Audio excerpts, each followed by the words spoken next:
नमस्कार दोस्तों, स्वागत है आपका हमारे चैनल देव भक्ति कथा में। आज हम आपको बताएंगे एक महत्वपूर्ण जानकारी। वीडियो को अंत तक पूरा देखें और हमारे चैनल पर नई नई महत्वपूर्ण जानकारियां पाने के लिए हमारे चैनल देव भक्ति कथा को सब्सक्राइब करें, लाइक करें और अपने दोस्तों को शेयर करना ना भूलें। कि 21 अगस्त 2024 के दिन यहाँ पर बुधवार के दिन द्वितीया तिथि पड़ रही है। इसीलिए दोस्तों, इस दिन का महत्व बहुत ही ज्यादा बड़ा होता है और इस दिन 5 हरे मूंग वाला उपाय आप लोगों को जरूर करना चाहिए, जो कि पंडित जी ने अपनी अभी की ही शिव पुराण कथा में यहाँ पर बताया हुआ है। तो दोस्तों, इस उपाय को आपको कैसे करना है, कब करना है, कहां पर करना है और उपाय को करते समय आपको किन किन बातों का ध्यान रखना है, ये सारी जानकारी हम आपको इस वीडियो में देंगे। तो चलिए दोस्तों, उपाय को शुरू करते हैं। देखिए, यह दिन इतना खास होता है, इतना महत्वपूर्ण होता है। देखा गया है कभी कभी बड़े बड़े पूजा पाठ अनुष्ठान से जो मनोकामना पूर्ण नहीं होती है, वह बुधवार के दिन एक छोटे से उपाय करने से ही आपकी मनोकामना पूर्ण हो जाती है। और बहुत सारे लोगों ने इस उपाय को किया भी है और उनको इस उपाय को करने का फल भी जरूर मिला है। अगर आप लोग भी इस उपाय को 21 अगस्त 2024 के दिन यहाँ पर बुधवार द्वितीया के दिन करना चाहते हैं, तो आप इस उपाय को पहले अच्छे से समझ लेना, सुन लेना, उसके बाद करना, आपको इस उपाय का फल जरूर मिले। तो आइए अब हम समझते हैं कि इस 5 हरे मूंग वाला उपाय को आपको करना कैसे है और इस उपाय को करने का जो समय है वह क्या है। तो देखिए, इस बुधवार के दिन किए जाने वाले यह एक 5 हरे मूंग वाला उपाय जो उपाय है, यह मुख्य रूप से सुबह के समय होगा। किस समय होगा? सुबह के समय होगा। आपको कोशिश यही करनी है कि सुबह के समय करें। हम इस 5 हरे मूंग वाला उपाय को कर लें, पर किसी कारण वर्ष अगर आप सुबह इस उपाय को न कर पाओ, आपको कहीं काम से जाना हो या किसी और काम की वजह से आप उपाय को न कर पाओ, तो आपके पास फिर दूसरा मौका रहेगा, जो कि शाम के समय का रहेगा, प्रदोष काल का रहेगा। अब भाई, प्रदोष काल का समय भी बहुत ही लोगों के मन में प्रश्न बन जाता है कि भाई यह समय होता कब है, कितने बजे से लेकर कितने बजे यह समय होता है, ताकि हमें उपाय के लिए जो है करने का समय पता लग जाए। तो हम आपको बता दें, प्रदोष काल का जो एक समय होता है, शाम का समय, वह होता है शाम के 6 बजे से लेकर शाम के 7 बजे के बीच का। इस समय के बीच में आप उपाय को करेंगे तो आपको उस उपाय का जरूर फल मिलेंगे। तो शाम के 6 बजे से लेकर शाम के 7 बजे के बीच में आप लोग इस 5 हरे मूंग वाला उपाय को कर सकते। और अगर इससे भी थोड़ा देर हो जाती है तो भी आप उपाय को कर सकते हो, क्योंकि 21 अगस्त 2024 बुधवार का दिन है। यह दिन बहुत ही कम आता है पूरे साल भर में, इसलिए जब आपको मौका मिल जाए तब आप इस उपाय को जरूर कर लेना। कोई भी उपाय हो, आप कभी भी कर सकते हो। बुधवार द्वितीया के दिन बस कोशिश करना कि समय के मतलब अंतर्गत ही कर लो, पर किसी कारणवश अगर ना कर पाओ तो फिर आप थोड़ा देरी से भी कर सकते हो, आपको उपाय का फल जरूर मिलेगा। तो देखिए, बुधवार के दिन पर विशेषकर श्री गणेश जी का पूजन किया जाता है। अब साथ ही साथ बुधवार दूज का दिन भी पड़ गया है, तो ऐसा समझ लीजिए आपके जीवन में धन भी आएगा, सुख भी आएगा, धन बढ़ेगा भी, और साथ ही साथ आपके जीवन के सारे संकटों को गणेश जी दूर कर देंगे। तो चलिए सबसे पहले बात कर लेते हैं, सबसे पहले उपाय की, जो कि बुधवार दूज वाले दिन आपको विशेष कर करना है। और इस उपाय को करने से आपकी कोई भी ऐसी इच्छा, कोई भी विश जो अभी तक अधूरी है, पूरी नहीं हो रही है। आपकी बड़ी से बड़ी विश और मनोकामना भी पूरी हो जाती है। चलिए बढ़ते हैं उपाय की ओर। देखो, यह उपाय आपके लिए सर्वश्रेष्ठ होने वाला है। देखिए, इस उपाय के लिए आपको मात्र 5 हरे मूंग के दाने ले लेना है। देखिए, कल द्वितीया तिथि है और यह बुधवार के दिन पड़ रही है, इसीलिए आपको 5 हरे मूंग के दाने लेना है। हरे मूंग के दाने आपको साबुत लेने हैं, खंडित नहीं होने चाहिए, इस बात का ध्यान रखें। और इसी के साथ में आपको एक तांबे के पात्र के अंदर अपने घर से शुद्ध जल ले लेना है। अब दोस्तों, इन सभी सामग्रियों को लेकर के आपको सीधे पहुंच जाना है भगवान शिव के मंदिर में। देखिए, इस उपाय को भी आप सुबह भी कर सकते हैं और शाम के समय में भी कर सकते हैं। देखिए, भगवान शिव के मंदिर में पहुंचने के बाद आपके पास जो 5 हरे मूंग हैं, उनमें से पहला जो हरा मूंग है, आपको शिवलिंग के सामने जो नंदी महाराज होते हैं और उनका जो पैर उठा हुआ होता है, वहां पर आपको पहला हरा मूंग समर्पित कर देना है। और आपको ओम नमः शिवाय इस मंत्र का जाप कर लेना है। फिर आपको दूसरा हरा मूंग लेना है और शिवलिंग पर जो श्री गणेश जी वाला स्थान होता है वहां पर आपको यह दूसरा हरा मूंग समर्पित कर देना है। यानी कि शिवलिंग के सीधे तरफ आपको यह दूसरा हरा मूंग समर्पित करना है और फिर आपको ओम नमः शिवाय या फिर श्री गणेशाय नमः इस मंत्र का जाप कर लेना है।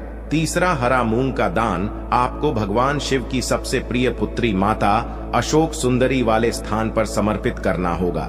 शिवलिंग की जो जलाधारी होती है, जहां से जल बह करके आता है, उसी जलाधारी के बीच में जो कहीं कहीं उठी हुई लाइन होती है सांप की आकृति के रूप में, वहीं पर आपको तीसरा हरा मूंग समर्पित करना है और फिर आपको ओम नमः शिवाय इस मंत्र का जाप कर लेना है। अब दोस्तों, चौथा जो हरा मूंग है उसे आपको भगवान कार्तिकेय जी का जो स्थान होता है शिवलिंग पर, वहां पर आपको ये चौथा हरा मूंग का दाना समर्पित कर देना है और आपको ओम नमः शिवाय इस मंत्र का जाप कर लेना है।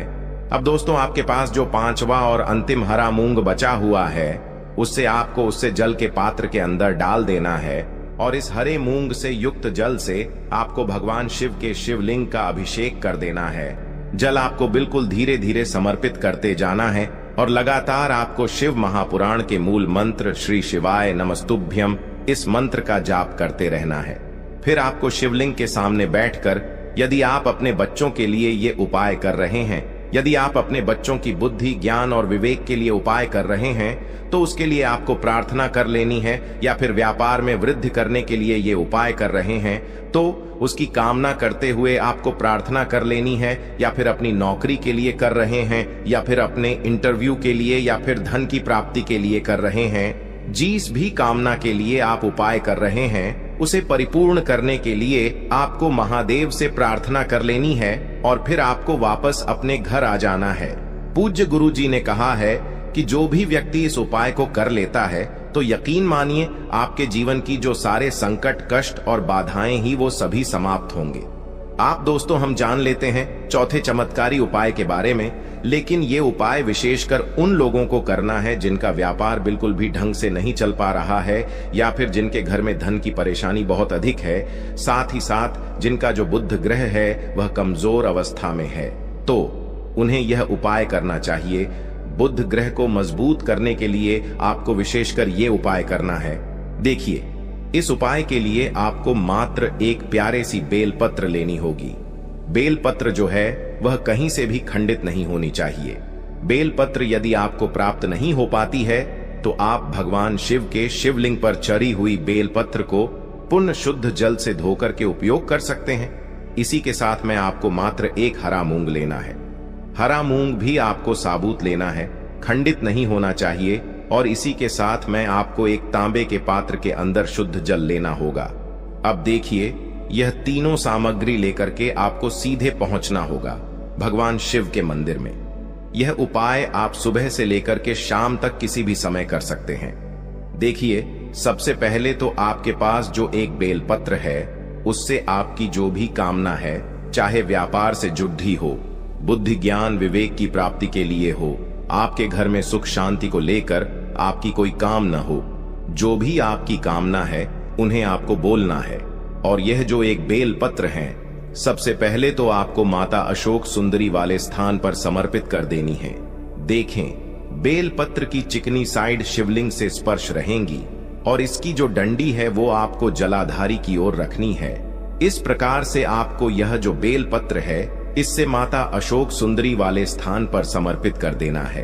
अब दोस्तों, आपके पास जो एक हरा मूंग का दाना है उससे आपको आपकी जो भी कामना है उसे बोलते हुए उस हरे मूंग दाने को आपको उसे जलपात्र के अंदर डाल देना है। अब दोस्तों, ये जो हरा मूंग युक्त जल है इसे आपको समर्पित करना है। आपकी जो भी कामना है, चाहे आपका जो व्यापार है वह अच्छे से नहीं चल पा रहा है, तो इस प्रकार से आपको कामना करनी है। और यह जो हरी मूंग से युक्त जल, इसमें से थोड़ा सा जल सबसे पहले तो आपको भगवान श्री गणेश जी वाला स्थान पर समर्पित करना है। फिर थोड़ा सा जल आपको माता अशोक सुंदरी वाले स्थान पर समर्पित करना है, और फिर जो अंत में थोड़ा सा जल और बचेगा उसे पूरा आपको भगवान शिव के शिवलिंग पर धीरे धीरे अर्पित कर देना है। श्री शिवाय नमस्तुभ्यम इस मंत्र का जाप करते हुए तो इस प्रकार से आपको थोड़ा थोड़ा जल समर्पित करना है। थोड़ा सा जल आपको भगवान गणेश जी वाले स्थान पर, फिर माता अशोक सुंदरी वाले स्थान पर, फिर अंत में भगवान शिव के शिवलिंग पर अर्पित कर देना है। आपकी जो भी समस्या होगी वह विघ्नहर्ता आपकी समस्या को समाप्त जरूर करेंगे।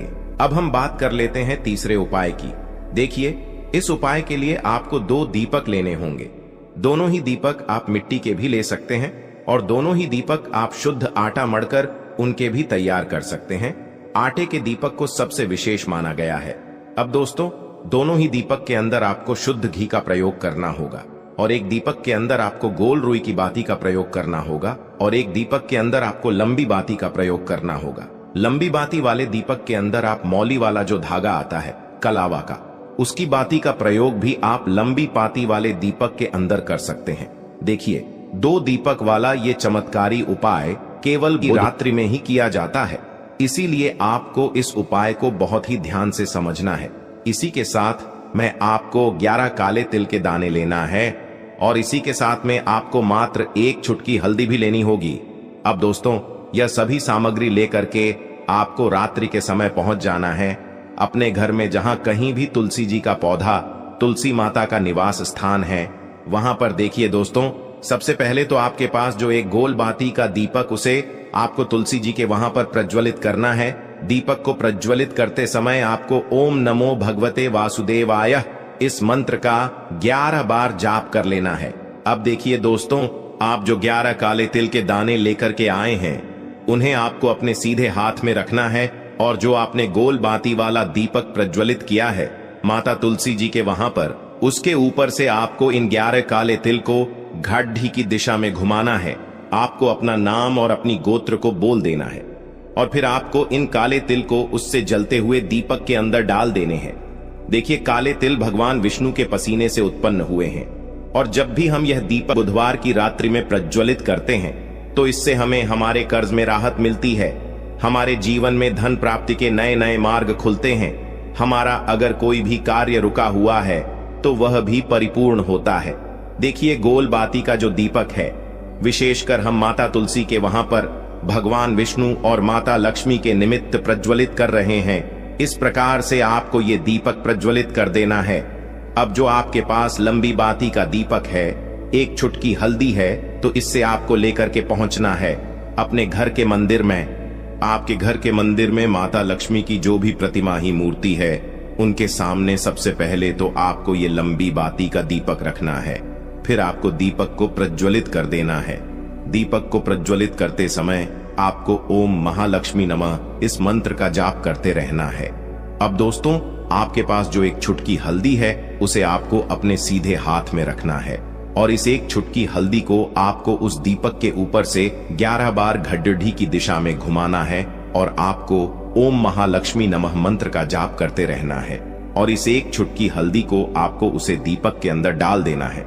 देखिए, 1 चुटकी हल्दी वाला जो दीपक है आपके जीवन से दुर्भाग्य को समाप्त करता है। माता लक्ष्मी की आपको कृपा प्राप्त करवाएगा, धन प्राप्ति के आपके जीवन में नए नए मार्ग बनाएगा।